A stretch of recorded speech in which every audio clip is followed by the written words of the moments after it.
Good evening there, Benedict. I'm glad that we have the opportunity to connect. It sounds like you've been on a little bit of a whirlwind. I have to say that I'm recording our calls now through a software called OBS, and hopefully I can get things up on YouTube for us to listen to it and to watch my pretty little sketches, as terrible as they might be at the moment, but they'll get better. But so I'm recording it, and I'll try to have it soon, and then I could just send you a link or whatever, and I'll send everybody their link or send you a link and you can kind of look it up. But I kind of want to be able. So although my intention is to do that, as I'm going along today, I'm thinking, I have to create a summary for each call, but I have to do a lot. So I'm going to do my best. It's just a little difficult to add new workflows, as because you're in the midst of things, you're hustling, and then to have like, oh, I should probably do this, but that requires, a lot of preparation and massaging in a sense. It's like, oh, that's a lot of work. So I'm just beginning to realize this, but this is certainly the direction I want to go. So it'll be slow. But I'll do my best to get something up. If not this call, eventually in the upcoming calls. I just have to figure out how to format it and prepare it and just make it so if anybody's listening to anybody in the community listens to our call or somebody else's call, or if you feel like, oh, I want to see what people are doing, you'll kind of understand their business and what they're working through. Otherwise, the call may just make a lot of sense. Hopefully that makes a little sense. But so I found that the energy that you were feeling that redirected you was what I was feeling after that. So it's like this corrective energy. I posted about it in the community. I'll see. Let me get in the community here. Let's see. So I do believe perhaps, I don't know if you've seen this, you might have seen it, I'm not sure who responded. But it says, if you look at it, I do believe perhaps pushing both Jupiter and Mars provides a corrective energy, like a schoolmaster. It seems this way in my experience, perhaps good for building processes, for ensuring, just ensure you are keeping to standard based on best practices and industry standards. Otherwise, you may be reprimanded by the energy. If you're a perfectionist, it will be hard for you to let go of tasks. I have felt this. It's an inner tension to finish or to follow through. So we can discuss this if it poses an issue, knowing that not everything is black and white. And I felt that this week. I think I felt guilty about, because I have studies and curriculum that I'm leaning into, and so I felt this with a particular set of studies, because I want to make everything I study kind of a workbook of sorts, where I'm doing something like an exercise with the material I'm learning, so I can build the skill sets that I need to. And so I felt like this is probably because this book was introducing tools, and I just didn't feel like it connected with me, but I felt this almost a guilt and a push to follow through with these to create exercises or to use these tools in some way. But it just the whole premise of it didn't really resonate, so I was struggling with that personally. And then I later realized that the energy I'm sending is this sort of corrective, sort of rigid schoolmaster type of energy that wants to keep us in line, which is great for us. It teaches us process. It teaches us, it's like a wind at your back as you're moving forward if you're working like something technical, because it'll help you to have the energy and the temperance for something that could be very monotonous or cumbersome. Where this gets even more interesting is when you talk about business momentum, because what I see happening here is that you're pushing through a phase shift. You're shifting from seeing tasks as individual components to seeing them as part of a much larger system. And that's the moment when businesses start scaling, right? The point where the entrepreneur isn't just executing tasks, but is instead managing systems. But that means letting go of perfectionism. You said something about feeling like things weren't connecting, like you were struggling with whether to keep going with certain studies. And I got to tell you, this is something I see all the time with high performers. The most successful executives I've worked with, the ones who actually break through, aren't the ones who try to do everything perfectly. They're the ones who know when to cut bait. So maybe the question to ask yourself isn't, do I need to push through? But rather, is this something that actually belongs in my business ecosystem? Because if it isn't clicking in the way your core strategies are, then pushing through might actually be a distraction rather than progress. Does this make sense to you, Benedict? Yes. Good. I'm actually reading through what you wrote on the. I've read it before. As you're speaking, I'm also going through that what you just read out as well. Oh yeah. You know, yeah. It's yeah. Though I initially when I read it, when you posted it, after you posted it, I was trying to make some sense out of it. You said I do believe perhaps pushing both Jupiter and Mars provides corrective energy, like a schoolmaster. It seems this way in my experience, perhaps good for building processes. Just ensure you're keeping to a standard based on best practices or industry standards. Okay, I understood this one. When you started out with Jupiter and Mars, corrective energy, I didn't understand that word corrective energy initially. Okay. Right, but you felt it. It's like yeah. So otherwise, you may be reprimanded by the energy. yes.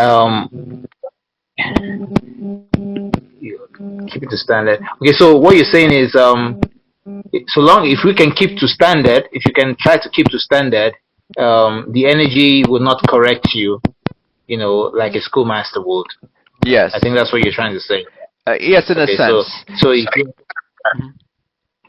please go ahead. And if you're a perfectionist, it will be hard to let go of tasks. Yes, of course. I felt that it's an inattention to finish or to follow through. Yeah. So we can discuss this. So now, what's the idea you're trying to say? Are you trying to say that we don't have to be perfect, as it were? We don't have to be a perfectionist. All you just have to do is make sure you keep to a certain standard, even if it's not perfect, but at least it's acceptable standard in whatever you're doing, and and not feel guilty about not being perfect. I don't know if that's what you're trying to say. I think that's partly what I'm trying to say. So first, I think that the bulk of that message is reflected in your experience as you thought you were finished, right? You thought you were finished the project, and then you had a almost like a stumbling block because you needed to adjust the quantity. I think it was a certain quantity in your measures. Yeah. So that was you. That was that sort of reprimanded energy. Because it wasn't easy to do that. I'm sure that was extremely inconvenient and perhaps even emotionally painful to go through that again or to adjust. Because you're involved in a very technical sort of space with this particular project or prospect. And so that would be sort of a reprimand, saying, universe coming back and saying, okay, this sort of energy coming back, saying, okay, you did it, that's great, but you didn't do it right. So as a schoolmaster, it said, do it right, and then you felt it because there was an obligation to do that. So that's sort of the schoolmaster, and that was sort of the feeling of being reprimanded in your experience. That reprimand may sometimes may present itself in a little bit of a harsher way, or it may reprimand us in a little bit of a harsher way, where it really strikes at our conscience, sort of way. So that's the first part. Or it could also manifest in you really pushing hard to meet these sort of perfectionist guidelines that you felt, and it's an extra push for that in that sort of direction. So if you're a perfectionist and you have that sort of inner tension already, then this energy like accentuates that tension, meaning you feel it more, like it's more pronounced in your experience. It's not just at level 5, which it's always at level 5. It's like at level 11 for some reason, and you're feeling like, oh, I really got to do this perfect. All right, hold on. There's something really key here that I don't want to get lost in the shuffle. You're talking about corrective energy, and it sounds like you're experiencing it as this force that's pushing things into alignment. It's like when you think a task is done, but something just won't let you close the book on it because there's an underlying imbalance. That's incredibly relevant, not just in the spiritual sense, but in business itself. Think about when companies go through strategic realignment. There's always that moment where leadership believes they've set the course, but the market or internal operations push back, like a refinement process. That's the Mars energy, the fire under you saying, nope, you need to tighten this up. Jupiter, on the other hand, expands things, but only if the foundation is sound. So if you're experiencing pushback, it's like a sign saying, if you build on this as is, it's going to crack under pressure later. And what you said about feeling a sort of obligation to finish, man, that's a real thing. It reminds me of this concept in business psychology called the Zeigarnik effect. It's this idea that our brains naturally hold onto unfinished tasks way more intensely than completed ones. That's why you feel like you have to see certain things through, even when they don't fully resonate. Your mind is literally wired to keep looping on it. Now, where this gets even more interesting, the idea that Mars and Jupiter's energies act like a schoolmaster, correcting the course when things get out of alignment. This is something I've seen play out over and over in business.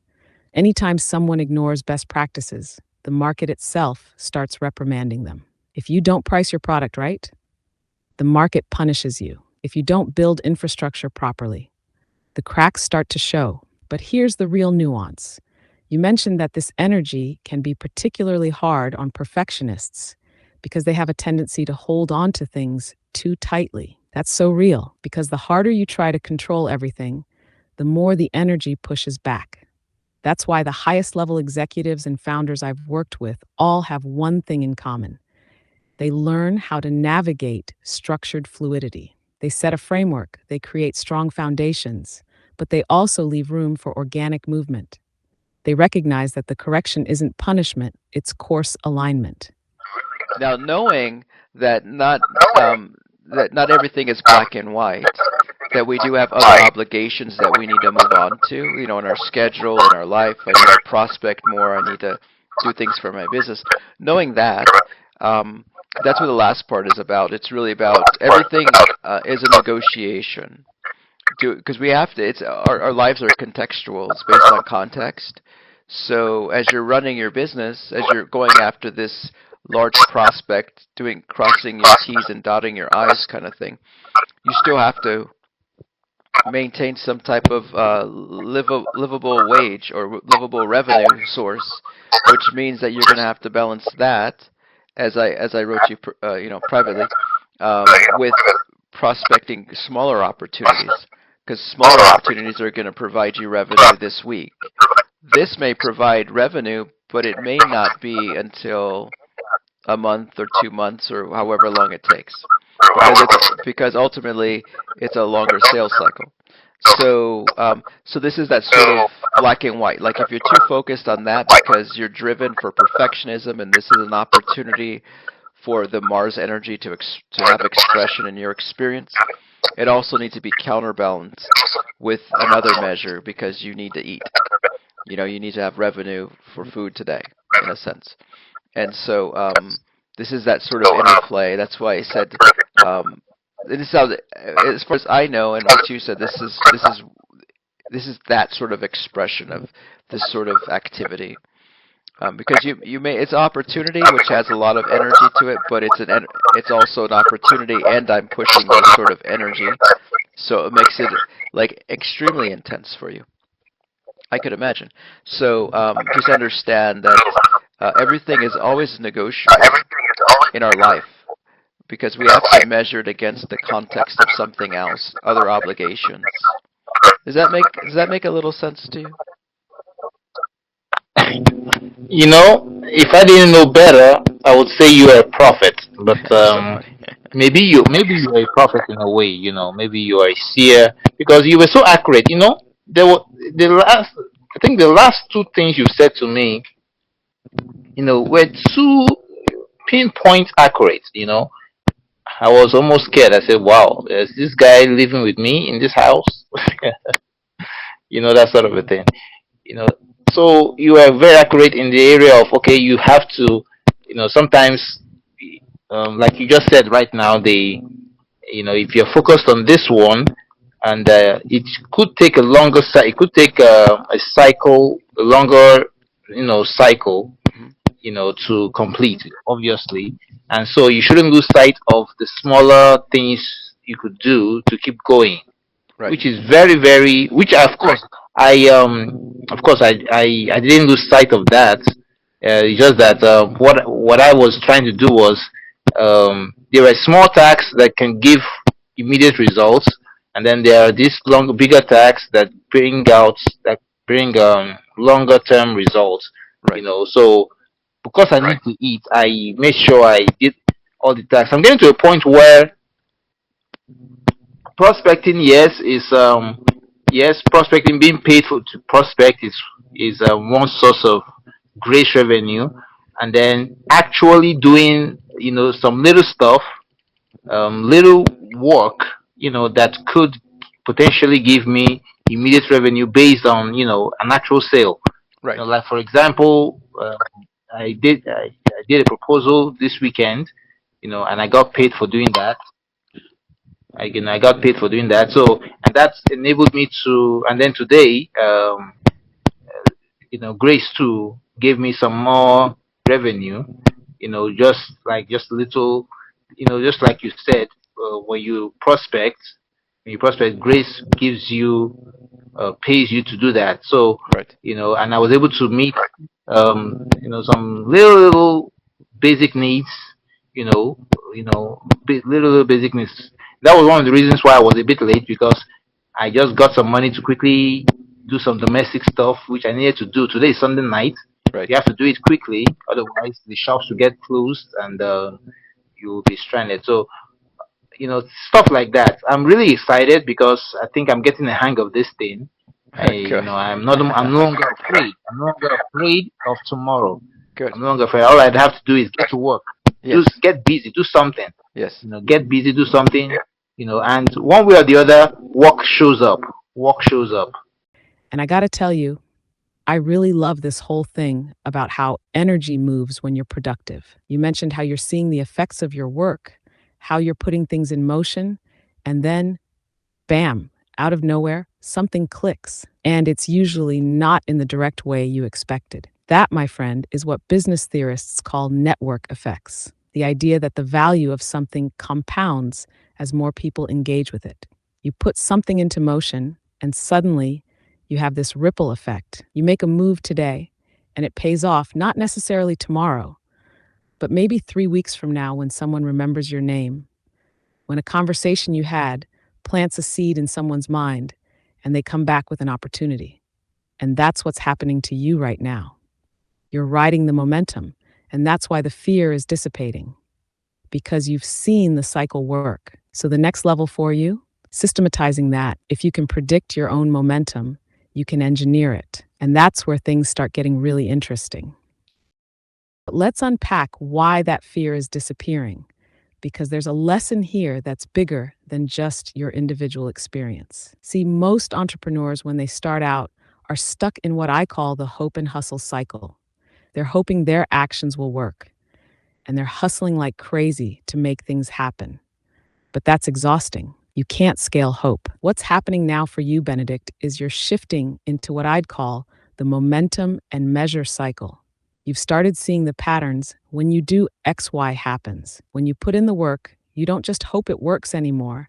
You know you'll get results. That's the beginning of true leverage. And this is where things get really interesting. Yes. So I've learned, and I do believe this is true, that I wish I could find an image to illustrate, because I think this would be a good point to illustrate, but I can't think in my head what to draw. So yeah, I guess I could do this, because I know we talked about this before, but one sec. So let's say I always like to put my little boards. So let's say that this step.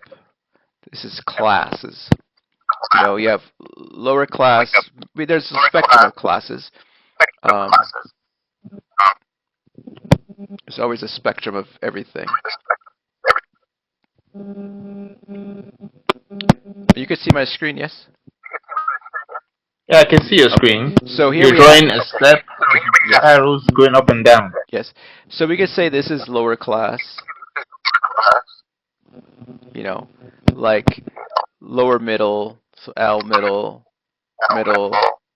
Like there's a spectrum of classes, and upper class is perhaps up here, right? Put it upper. This is an illusion.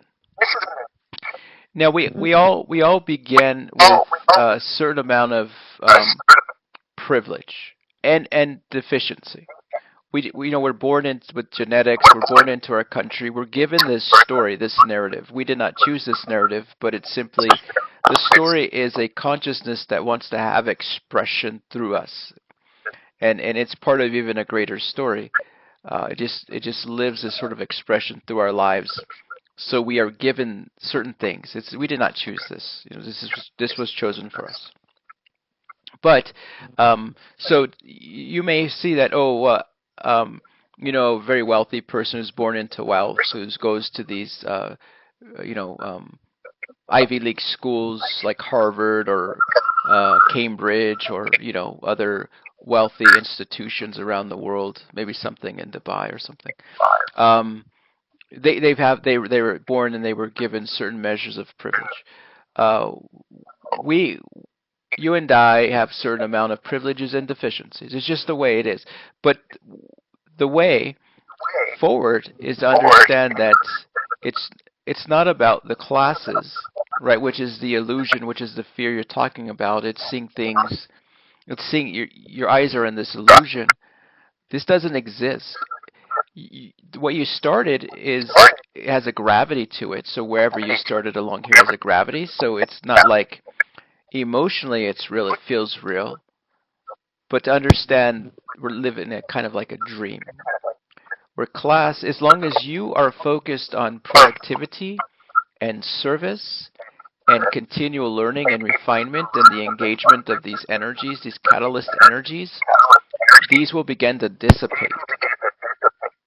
It's like the story. It's like a scenario that I kept thinking about as because I had introductions to with people who were in agriculture and wanted to excel, obviously financially.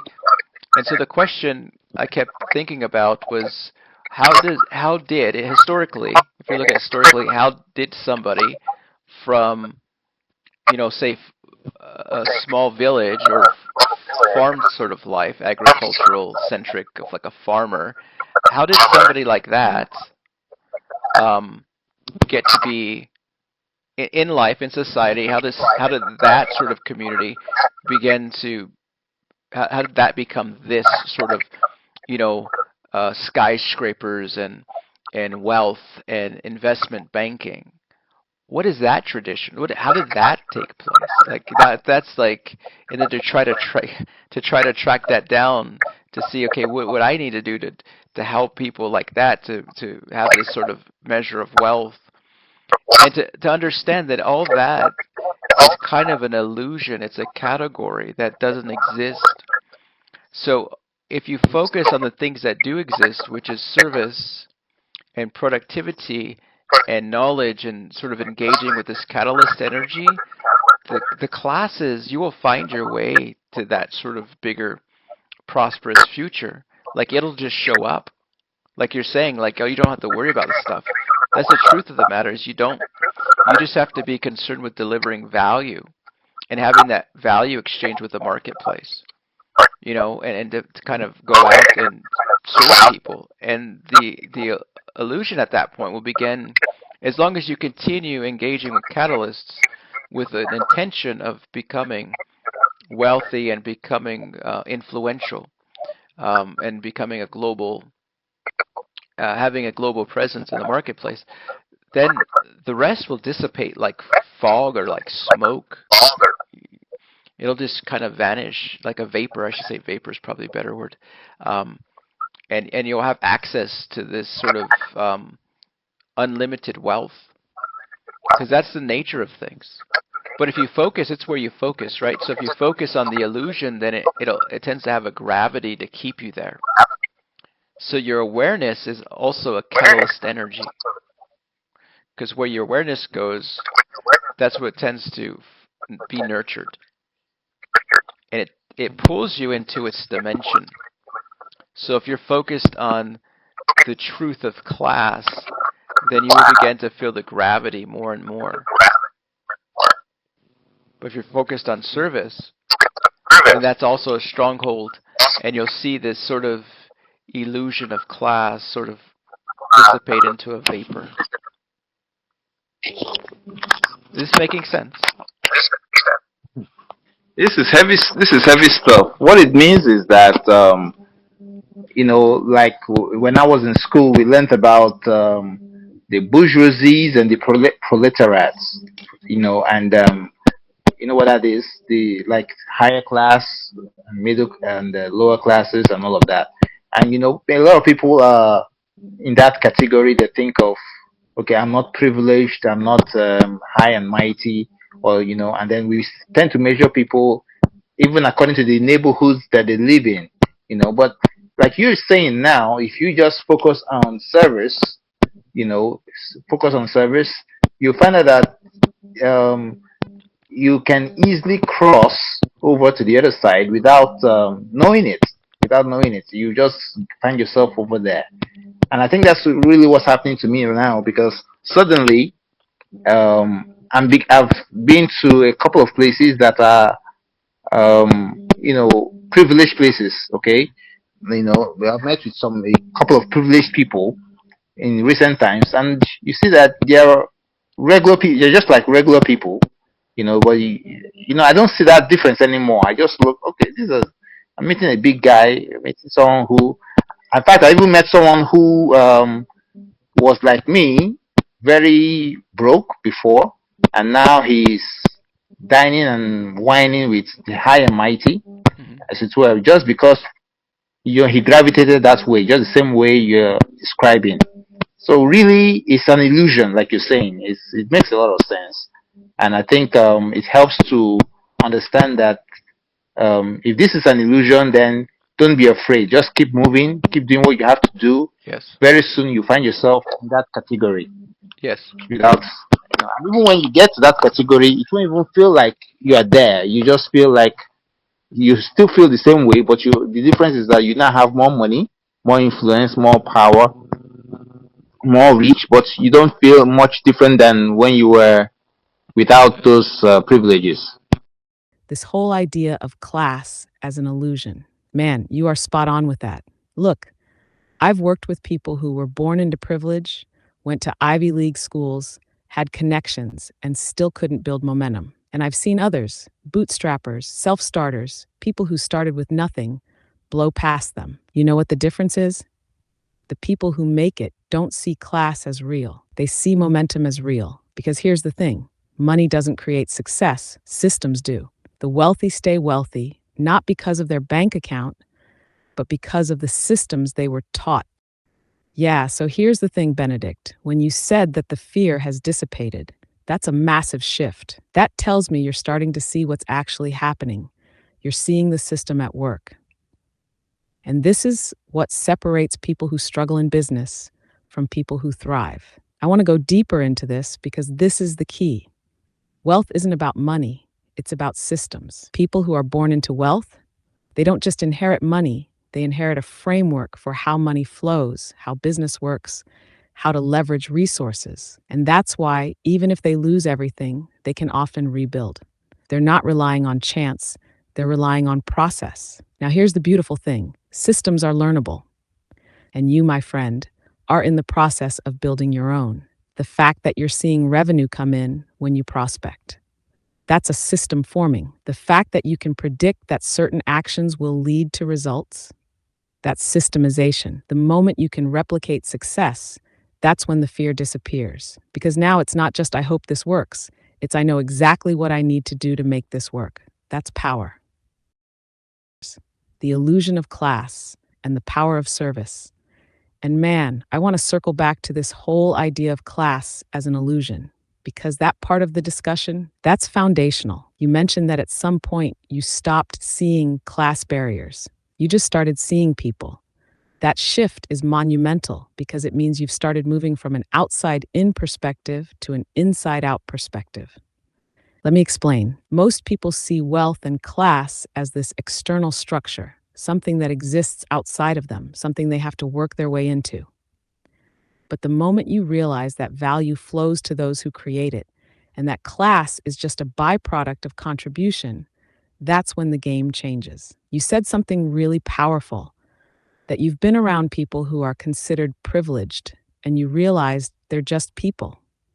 Exactly. What they have that others don't isn't some secret club. It's systems, networks, and access to information. And the moment you start playing at that level, building your own systems, networks, and access points, you're no longer breaking in to a higher level. You are the higher level. At the highest levels, success isn't just about effort. It's about access to three key resources: systems, networks, and knowledge. And the thing that separates high achievers from those who struggle isn't that they work harder. It's that they've structured their world so that these three resources flow to them effortlessly. Let's break that down. Systems. This is how you multiply your efforts. It's the repeatable, scalable way things get done without needing your constant input. If you're always manually driving the business, you don't have a system yet.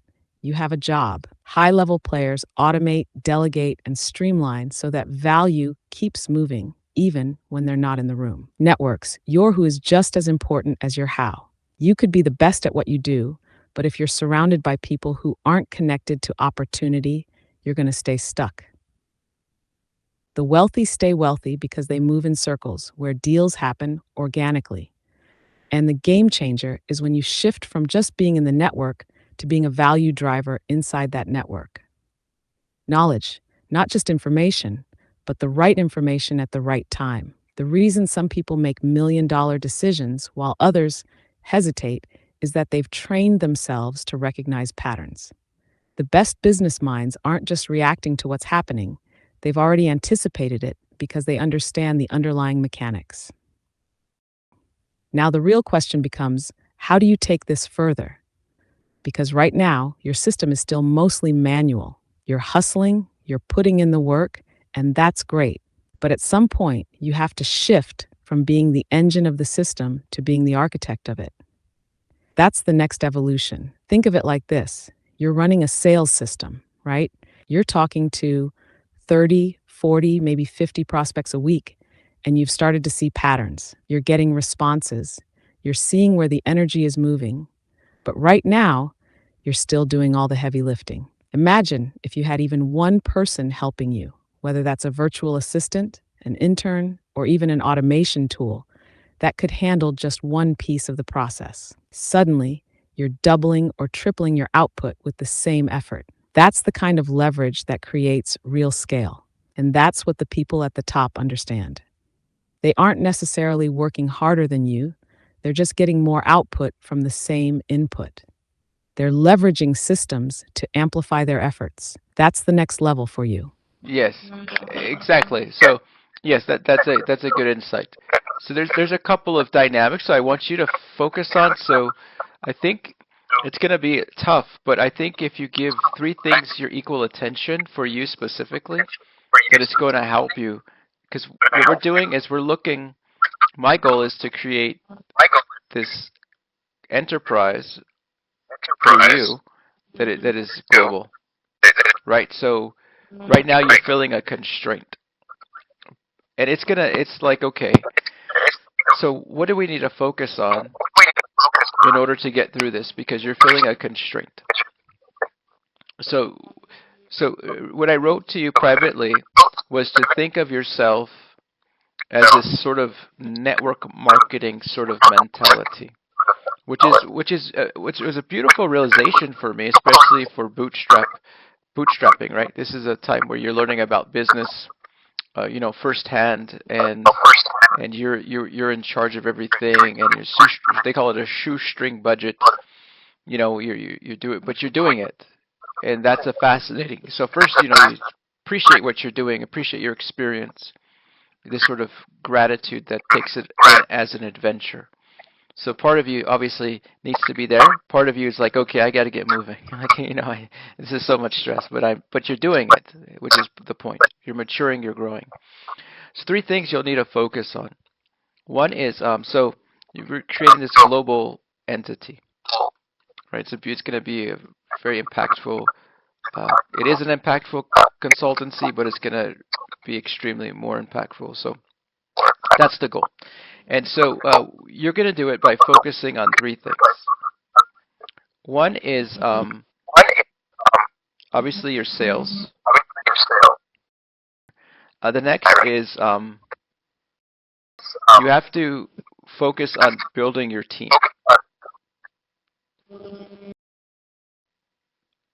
So this is like your HR. So like a network marketer, either he's selling the product or service, or he's selling the company. This is why they want to show you the plan, because they want to, right? They want to make you part of their downline, right? This is what they do, but they're obsessive about it. Every day they're either pitching their product or pitching the plan, which is let's get in it. And either one could turn into the other. So if you don't want to buy my product, hey, would you like to be part of my team?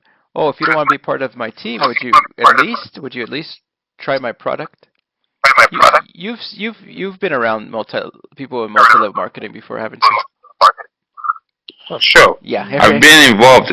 Yeah, so it's the same spirit. It's very good advice. It's very wise to say, okay, build your team. And so you're thinking, okay, well, with the constraint, right? You're thinking we have to look at equity.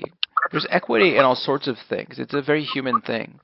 And so you have equity in your business plan, in your dream. And in the world of business, very very commonly, when you go to capitalists and you show them your plan, your business plan, your pitch deck, or you give them something that catches their attention, a lot of times, now this is like a small percentage, but in that percentage, there's a value exchange. So they are willing to trade money to fund your business. So it's trading money based on this equity. You have no value besides your business plan a lot of times. Or if you have a study business, then you get a private equity investor because it's tried and true and has been profitable business, and they tend to invest in those types of businesses. But this is something you have equity for money, and it's as good as money. So that's what multi-level marketing runs on, is the equity of a business plan, as well as their product. But a lot of times the motivation of the individual is to recruit people for their team, for their downline. And the plan, all they do is show you the plan. That plan has equity. So it makes people envision a dream for themselves, and it makes them want to participate in some way. Even if the participation is simply buying the product, they get to stay close to the dream because they're consuming the product. So your business plan or your pitch deck, first you should organize a pitch deck if you don't have it. Should be your equity. So either you're selling your service, or you're selling your business. And that's the way, and even if you don't have any money to pay people, if you show them a vision and say, this is what we're going to become, this is what I'm going to become, and I'd like you to be part of that, they'll be willing to give their life energy to that and to commit to that. And to help you to nurture this dream because they see a future in it, because they want to be part of something. But you need to feel that. You need to see yourself where this business is going. You need to see what I see, which is this global company, right? It's this global company located in different parts of the world. And let me tie this back to what you were saying about your pitch deck. You don't just need a pitch deck for investors. You need it for yourself, because a pitch deck isn't just a sales tool, it's a clarity tool. Let's be real. Right now, your business is still fluid. You're shaping it, responding to opportunities, refining what you offer. That's good, but at a certain point, you need to crystallize it. Your pitch deck forces you to answer, what exactly am I building? What's the repeatable value I'm creating? How do I communicate that clearly? This isn't just about branding, it's about codifying the system. The moment you can put your business into a structured framework, that's when it starts running without you having to micromanage every piece. So they have to see that, and they see that through your pitch deck. So you have to get that together, and then they're willing to pay that equity for it. So your three focuses are threefold because you're trying these little sales, you're trying your financial, your big sales you're working on, and trying to nurture those opportunities. But also you have this team member that you need to recruit. And this happens all the time, like people giving their life energy for something they believe in, although there's no financial transaction. You know, that's what ministry is about. Most people there are volunteers. That's what nonprofit organizations are about, right? People finding equity in a cause. Again, it's found in the investment world as far as like venture capital or private equity. More with venture capital than private equity because, but still private equity is, they're basing it off of like a vision of what it could become if all the kinks are worked out of the business. Although there may be current steady growth and kind of possibilities with the company and the infrastructure. Um, but at least it's there, and they can see it going further. So they say, okay, we're going to invest. But you need to show this so that you could then provide equity so that people can come on board and assist you. And you should treat it as sales. Meaning your sales is you're looking, as we talked about, you're looking for your number, right? You looked for your number. It was really good number. It was like 10 to 15 a week, or in person 10 to 15. So let's put 15. If it was online, it was maybe transition from we'll say 35 to 40 to get something, and you could still work on that, right? You could still say, okay, if it's 35 to 40 and I'm working on this bigger opportunity, then I should probably get to like, maybe I'll try to get to 50 really quick, quality, but with good speed, a sense of urgency. And then, but you found your number and you're working on that, and from that you said, oh, the fears kind of dissipated, and I could just kind of enjoy the ride in a sense. So the same thing with recruiting your team members is that it's the same number. You have to find your number, but you should have frequent. And you don't worry about the perfect candidate. You just have to push energy, and then we could start to test them to ensure that they're good. But you obviously want to go, if you can find a what I call a fishing hole where there's quality people. Maybe they just need to be trained in something. Maybe their intentions are good. So what I like to do is I like to illustrate with a, what you want to do is find your fishing hole.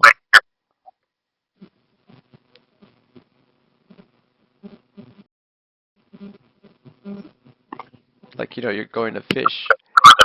You find your fishing hole. So you could say, okay, I think there's good people at church. There's probably good people like at the village community gatherings. Like those are probably good people. I mean, not everybody's good, but those people, if they're making your meetings, like the village meetings, they're probably more involved or something. Versus if they're running around and doing whatever and not really giving attention to the meetings, then they're probably less responsible. So like the meetings could be good, and you know the people. You could talk to any. You can get referrals, right? You could say, oh, do you know somebody? We're offering, and I think we talked about this. I think you're offering mentorships, or we're taking on apprenticeships. I think I'm not sure if I'm saying that correct. But we want to train people. And I have some room on my team, and this is what I'm going to become, right? Showing them your pitch deck, your dream. So that's part of that fishing hole. But you can also do church. Church is a good fishing hole. Talk to your pastor about that, or if you know people that could refer other people to you, you could do that. So we have church, we have the village meetings. I don't know what to write for village. I'll just put a V. But you could find other ones. You could, even if you felt like you could do some advertisement, some posts on like you do social media, right? But you could do something on Facebook, local groups, maybe local church groups. There in Lagos, maybe there's probably Christian groups. A lot of Christians there. I think say it's probably predominantly Christian. So there's probably really large Christian groups there. So you could do that. Go and look at some groups and see, post something on there. Now offering whatever, and then engage. But it's your number. You have to find a number. You're going to find a number that out of every maybe, I don't know, we'll keep to your sales number, so it could be that on average, say out of every 45 could be your number. Out of every 45 people that you talk to, you may have like 3 interviews, right? You got to talk to them. You have to come up with some questions, ask them what's your experience at such and such, or submit your resume, their CV, and then you ask them these questions, right? Make sure they're kind of good, just like a discovery call kind of is the interviews.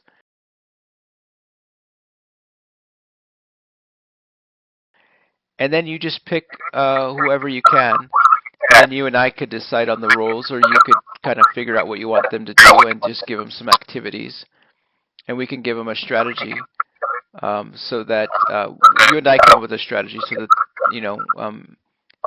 it's progressive.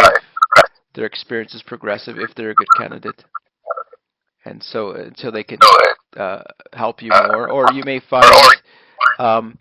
Maybe you're looking for, instead of apprenticeships employees, you're looking for partners.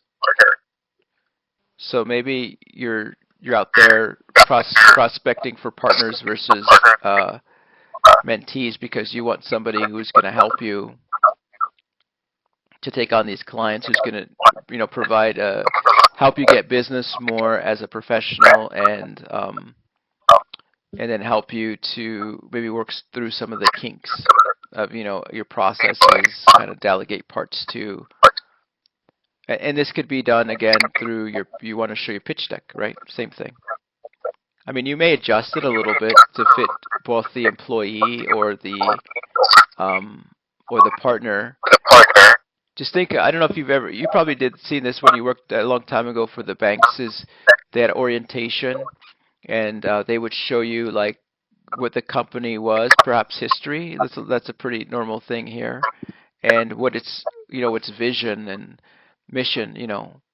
If it's a reputable company, this is sort of their onboarding process, and it's the same thing. They're showing you their pitch deck.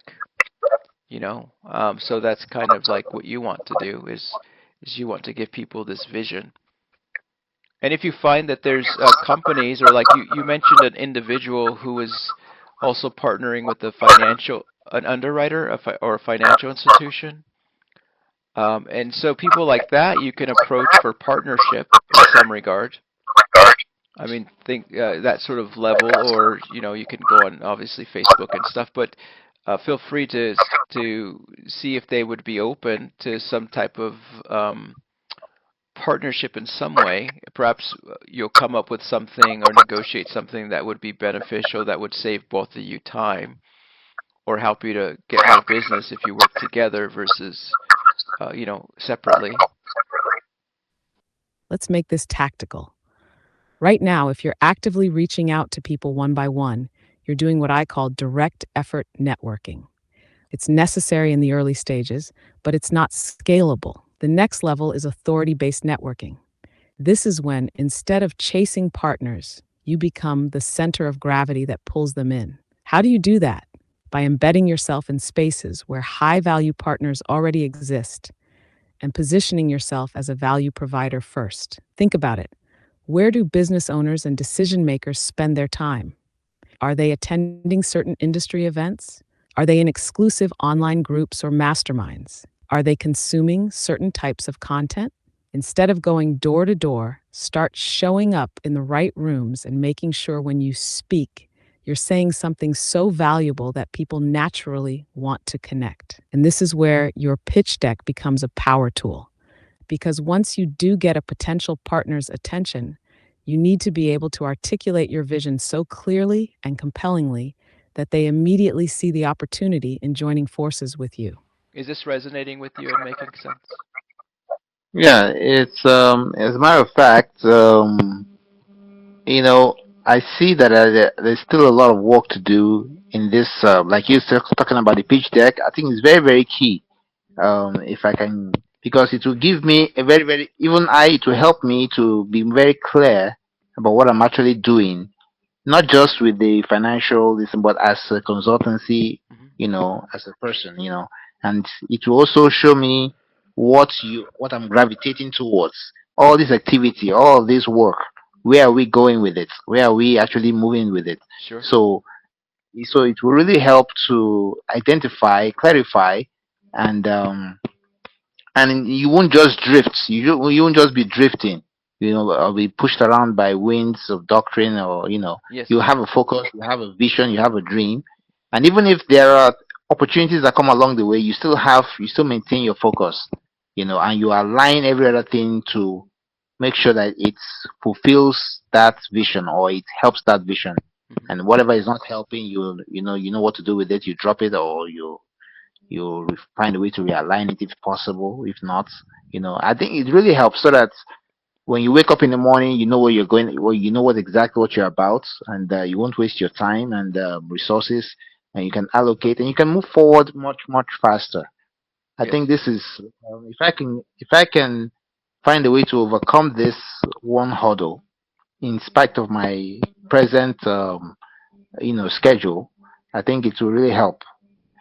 Yes. Yeah. And you meet people all the time, so don't feel like you couldn't invite people to a discovery meeting and say, "Oh, I'm starting this company, um, and I'm looking for, team members. I'm looking for apprentices, and then this sort of thing." When you see somebody, but you should be pitching just like you pitch your business, pitching or you're prospecting daily, weekly. You should prospect for team members daily or weekly as well. A little bit of each. You just have to find your number and then know, okay, I could put that on automatic. That's on autopilot. When I prospect, like it's autopilot. Like I just have to go through the motions. Like I just have to. It's not even emotional. It's just more of like I know how much to connect to the process. I just do it. Like it's kind of like a personal automation. Just like I have to. Just like when you were doing accounting, when you were working for somebody, you just knew like this is the work I need to put in, and it's a lot, but I'm going to just do it, and I'm going to do it as fast as I can, so I have free time. It's no different with prospecting. It's just get through it, and that's it.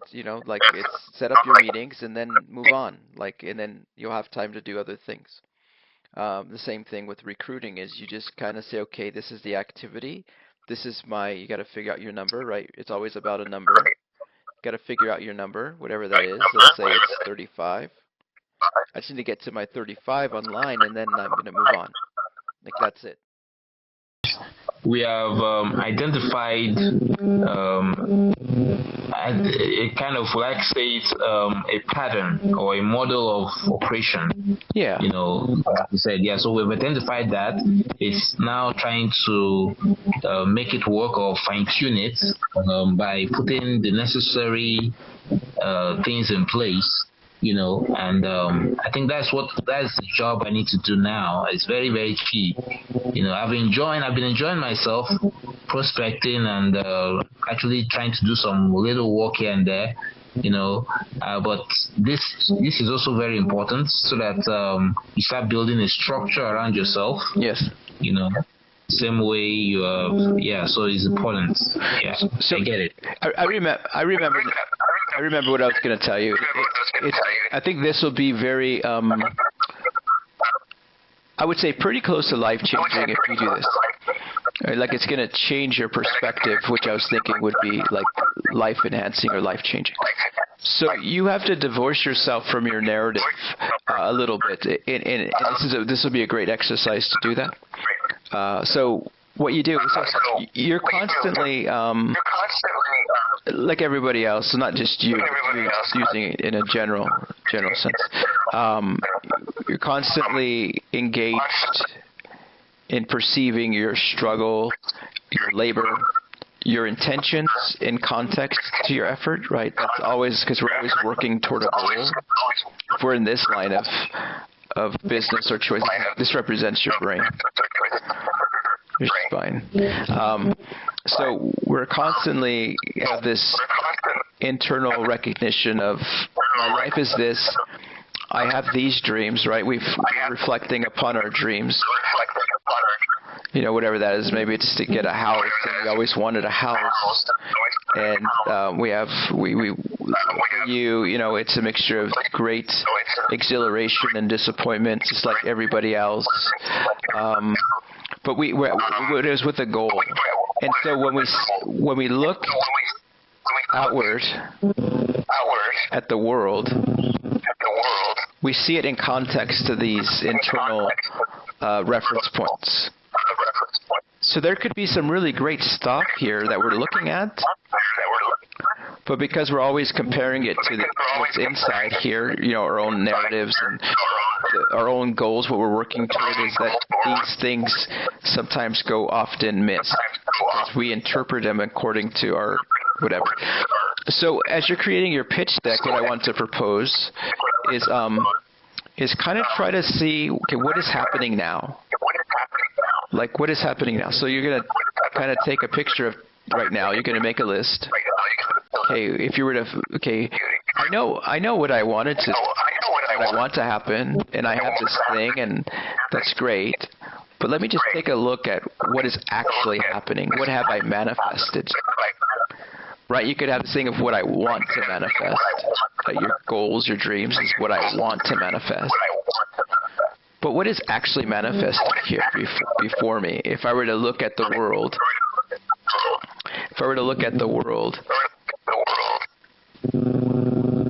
what is actually here now?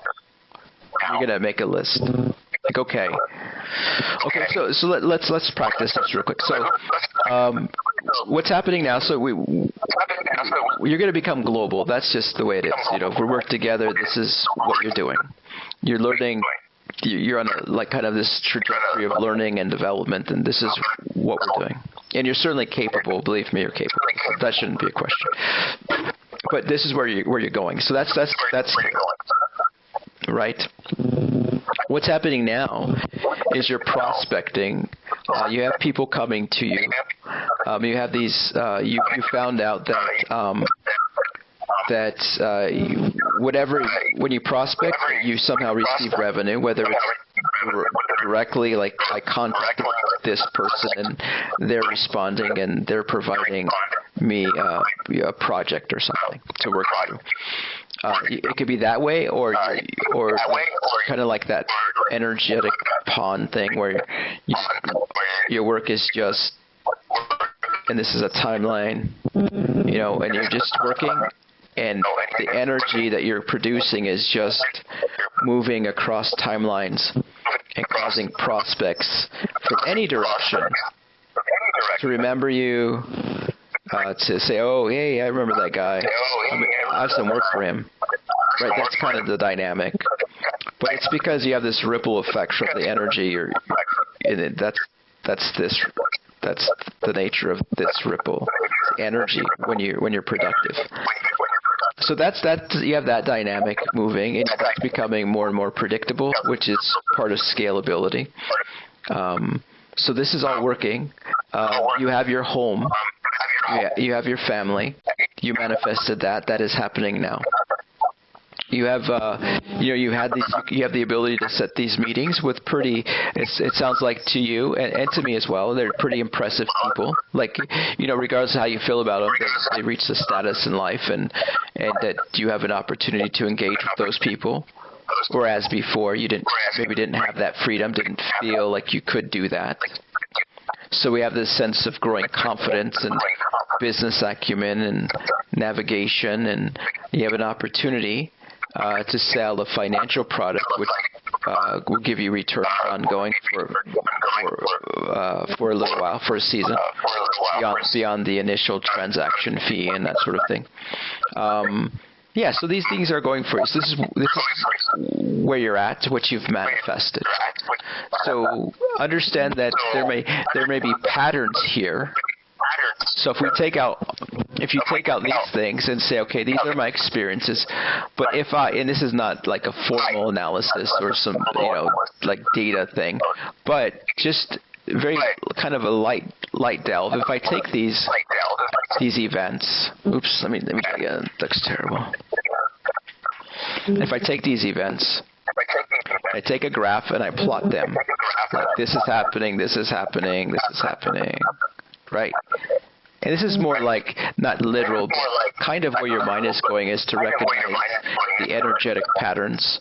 Is you'll start to see an emerging pattern, just like you mentioned, it's an emerging pattern. So, okay, this is where things are going. You'll feel a sense of direction with those things. They're not individual events. They may seem to onlook, or this happened, that happened, but there's a correlation, and you're the cause of that. Your intentions are the cause of that.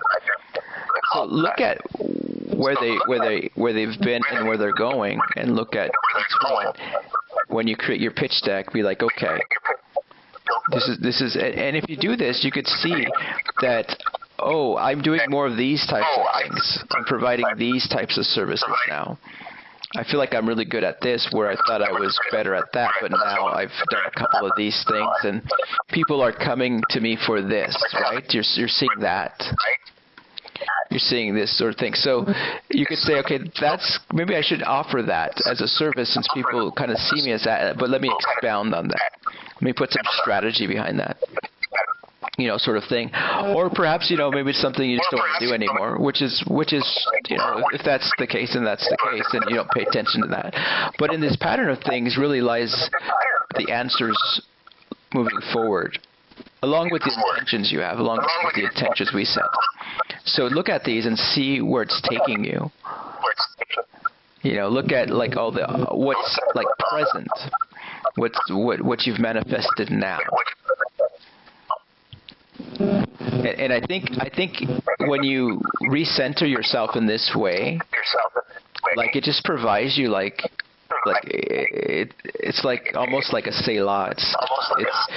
It's like a breath, kind of, like, okay, I'm here. I'm disappointed in some things, but regardless of that, like, what I've manifested and where I see that I'm going is pretty inspirational. That there's something here that's very intriguing, interesting, engaging, and you can kind of divorce yourself and say, okay, this is what I actually am manifesting.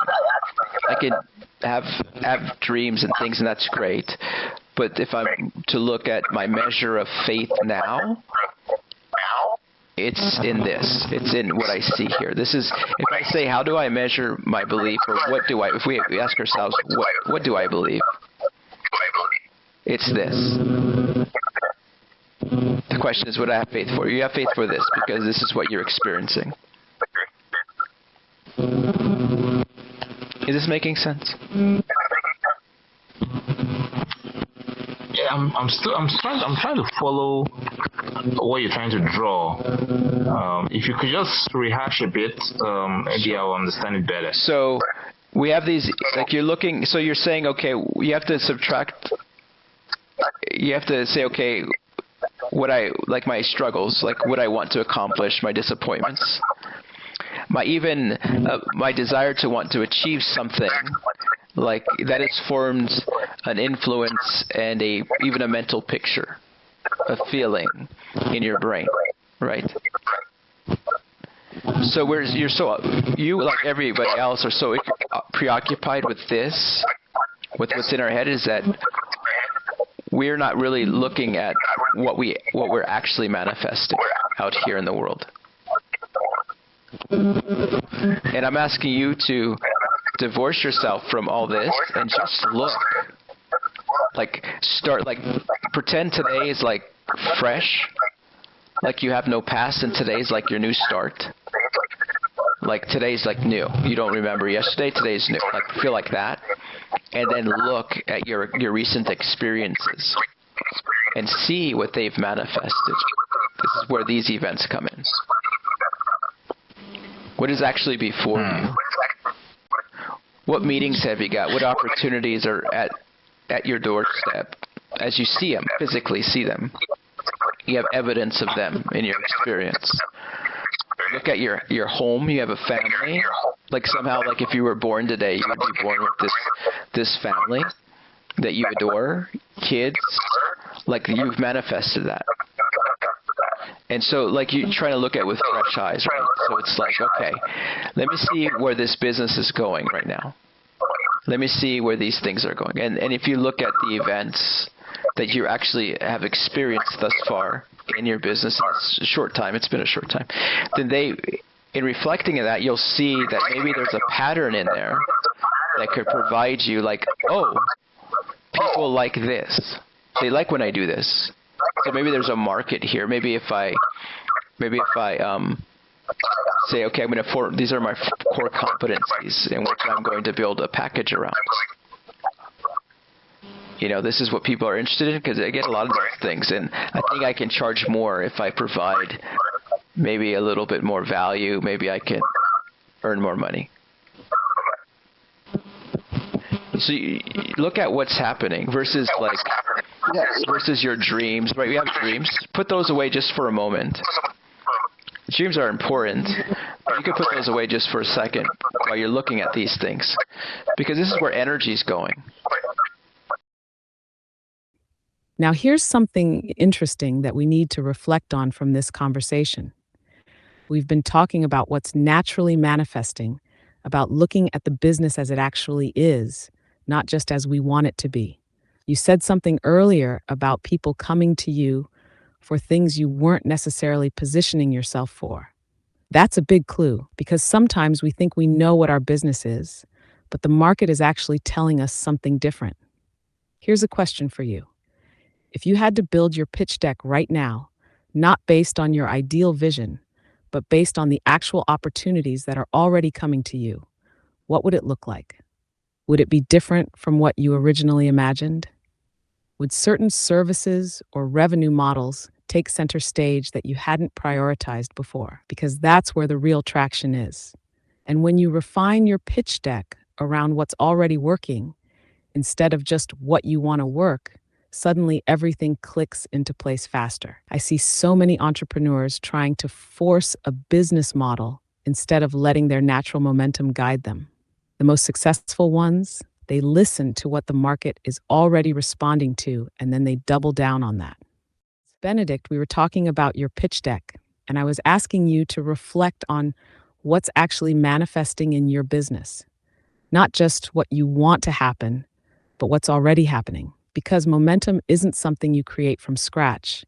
It's something you recognize and amplify. If certain types of clients are naturally finding you, that's a pattern. If certain services keep coming up in conversations, that's a pattern. If people keep perceiving you in a certain way, that's a pattern. And instead of fighting against those patterns, lean into them, because that's where your energy is already flowing, and that's where you're going to see the most leverage with the least resistance.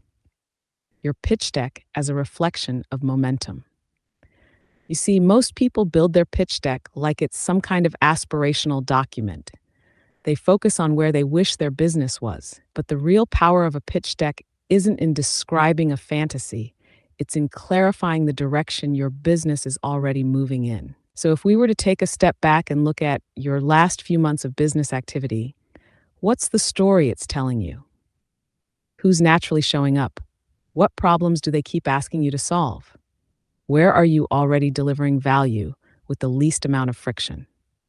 because once you identify those patterns, your pitch deck practically writes itself, and it becomes not just a sales tool, but a strategic blueprint, a way for you to say, this is what we do, this is where we're going, and this is how you can be part of it. And so if we can capture it, say, okay, this is where the demand is.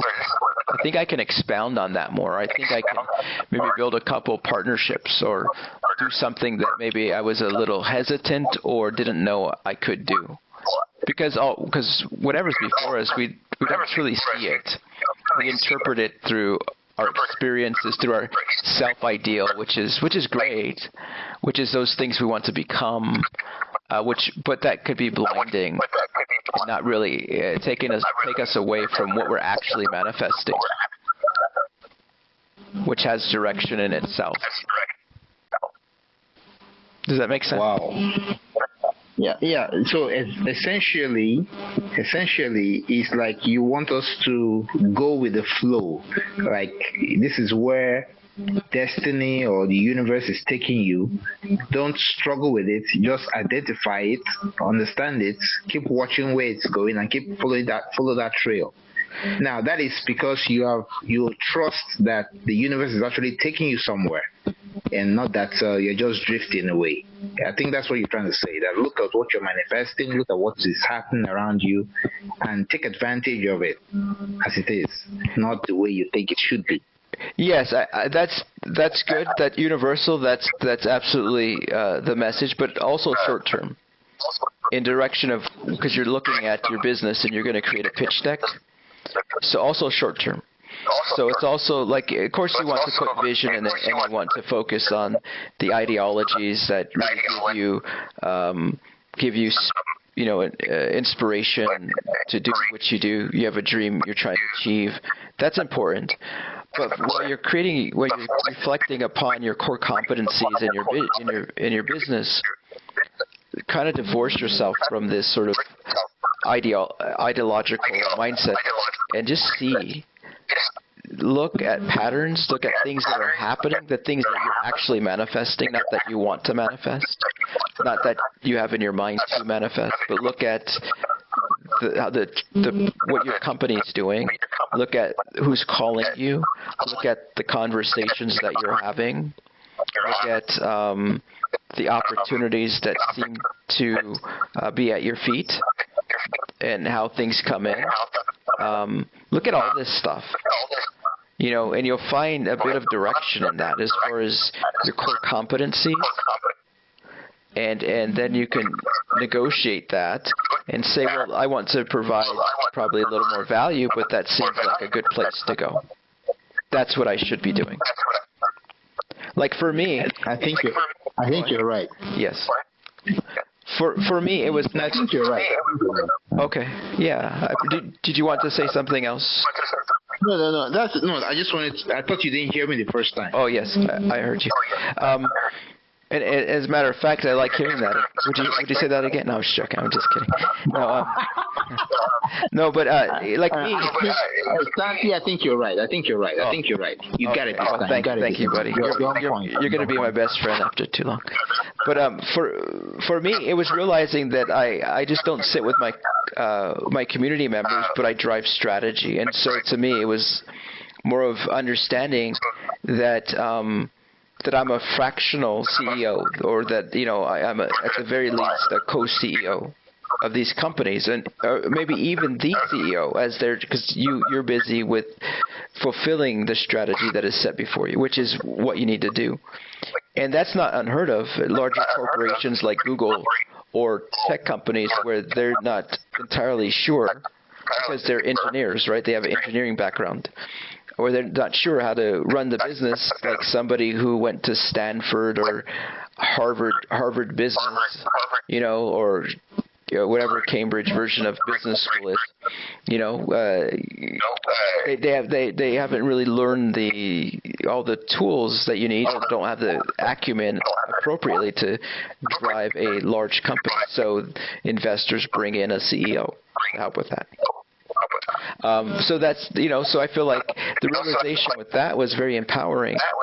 I felt like, okay, I'm an investor, I'm advising, and that's it. But it's, to say, oh, well, I'm actually driving strategy with them based on my read, based on my gifts and abilities, is we are co-creating, but I'm the person who's driving that, and that's my gift, but it's also my responsibility, because we're going to revenue share, and so I need to ensure that you have a profitable end. So it's not like I'm being altruistic. I just need to be strategic and forthright, and to grow my abilities. If I have people who have the raw talent to run these global companies, but they are not, or we are not scaling that direction, then the responsibility lies with me. And so if I want to become as wealthy as I feel like I can be, and absolutely know that I will be, then I need to be wise in my counsel and be strategic in my leadership. But that came with the realization of me just looking at things like, wow, and that came through me through a mentor, a stakeholder asking me questions, and I didn't come to that realization until they posed the questions to me. Because it takes some reflection, and that's what you need to do, is saying, where am I? What is happening what is happening here? What type of consultancy am I now based on what I'm currently doing? And what people are recognizing me for.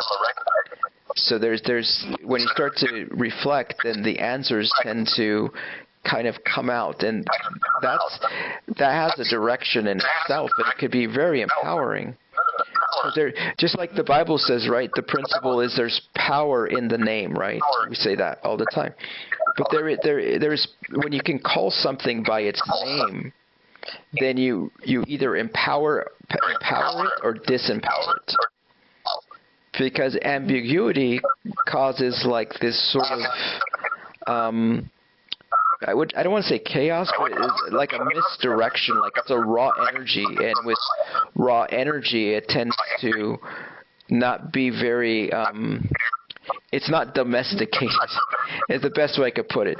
When you take a wild cat or something like that into your home, it's not domesticated. You may adore it, and it may be absolutely beautiful, but there's really nothing you can do with it because it's not predictable. Its behavior is volatile. And the same thing with these unknown energies that we don't understand, or that we don't know by name. But once we identify it, then there's a certain power that we can give it, or that we can disengage it from. Because if it's like an emotion that causes you depression, something's there, you go to therapy and you talk about it and you discover it. And there's a discovery when you can call it by its name. Then it becomes more like you can, oh, now it's clear. Now I can move it or get rid of it, and this is the way I can or I can enhance it. This is the way I want to enhance it. But there is power in awareness. So this is what that process is about.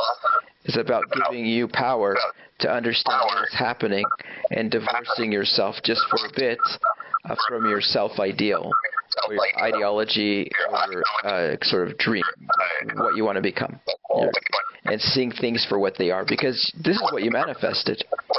So being present to that is important as well. Am I making sense? Wow.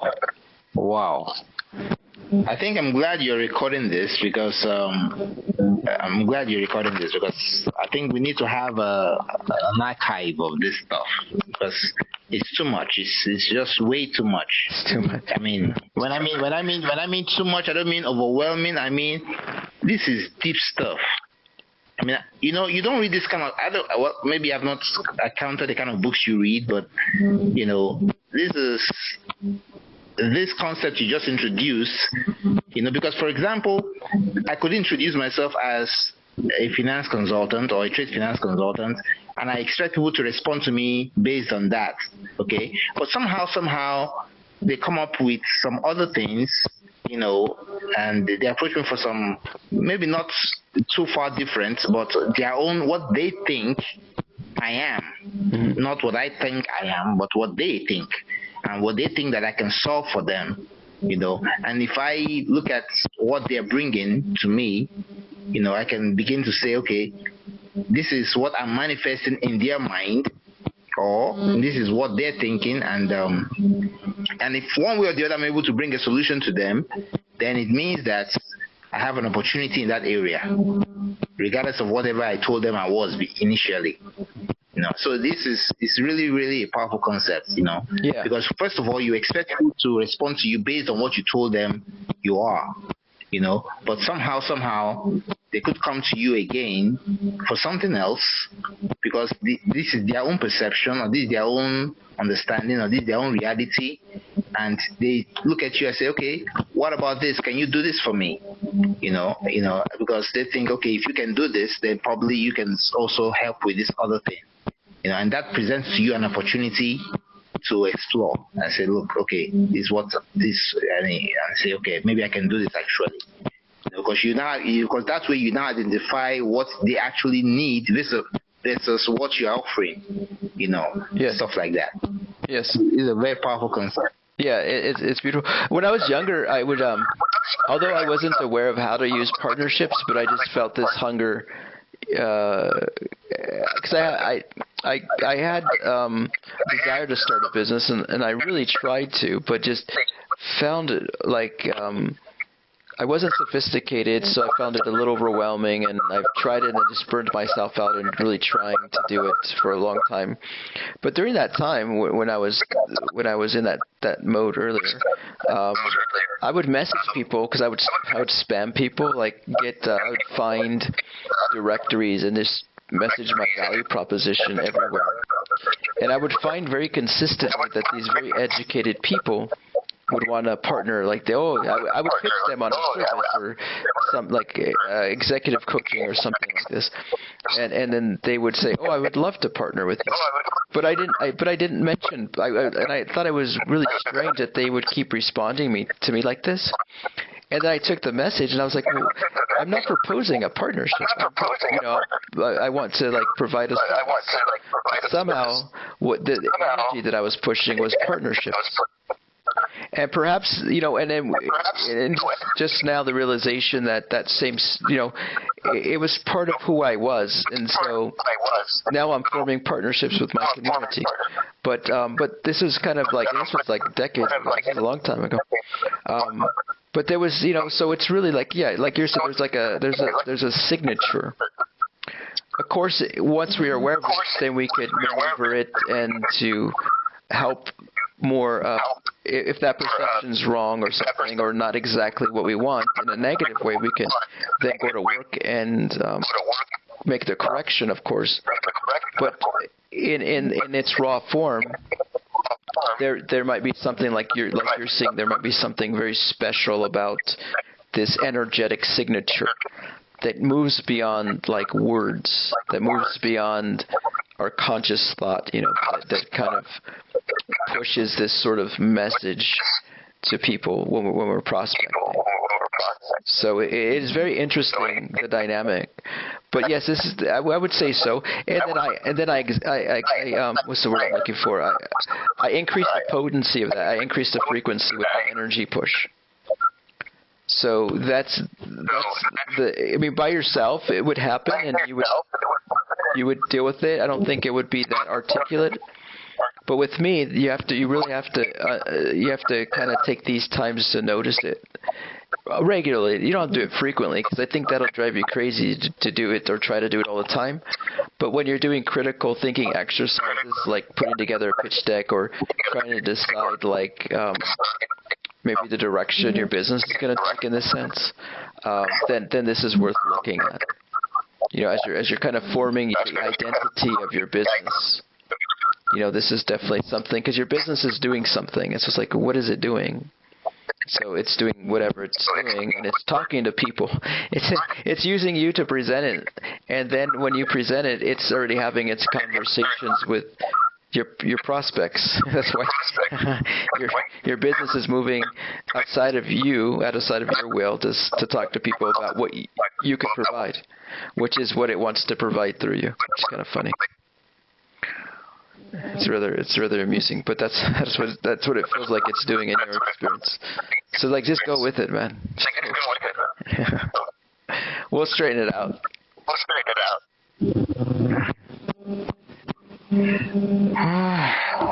Thank you, sir. Yeah, you're welcome. It's a lot, I know.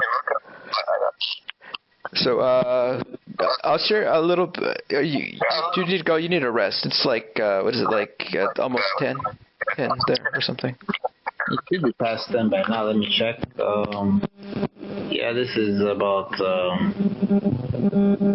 minutes past 10 p.m. my time. Yeah, that's what I thought. I was actually lying down, when your response came back, because I think I was out for a while, and I was just lying down. I was rounding up, getting ready to go to bed.